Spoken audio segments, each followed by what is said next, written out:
আসসালামু আলাইকুম। আমরা গত ভিডিওতে দেখেছি কিভাবে ভিজুয়াল স্টুডিওটা ডাউনলোড করে এবং ইনস্টল করে কমপ্লিট করেছি আমরা। আজকে আমরা দেখব যে এইচটিএমএল এর বেসিক কিভাবে আমরা এইচটিএমএল শুরু করতে পারি এবং এইচটিএমএল শুরু করতে আমাদের কিভাবে আমরা শুরু করতে পারি এই প্রসেসগুলো দেখব এবং এইচটিএমএল কি সেটা জানবো প্রথমে আমরা।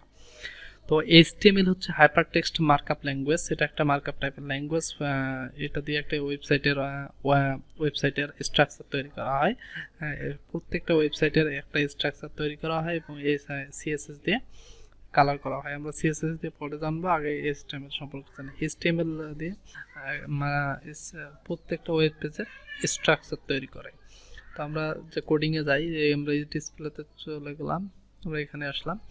তো এখানে এসে আমরা এই অবস্থা, আমরা এখানে দুইটা ফোল্ডার গত ভিডিওতে বানাইছিলাম। আমরা আজকে দেখবো যে কিভাবে আসলে এইচটিএমএলটা কোডিং করতে হয়। আমরা এখানে ক্লিক করব, ক্লিক করে নিয়ে আমরা এইচটিএমএল তিনভাবে লিখতে পারি। একটা HTML5 এইভাবে দিয়ে ইন্টার দিলে আমরা এইচটিএমএল একটা আসবে।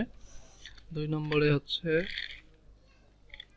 এক্সক্লেমেটিক চিহ্ন, এখানে আমরা শিফট 1 চাপলে এটা আসবে, ইন্টার দিলে চলে আসবে।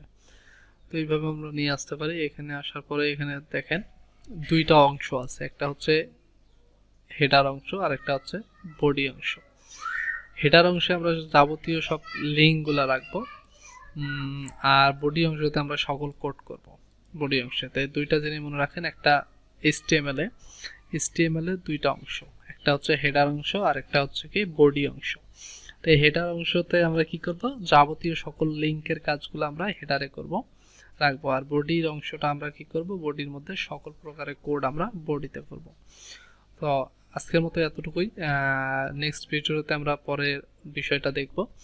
Thank you so much. অবশ্যই চ্যানেলটা ভালো লাগলে সাবস্ক্রাইব করবেন এবং লাইক কমেন্ট শেয়ার করে পাশেই থাকবেন। Thank you so much, all the best.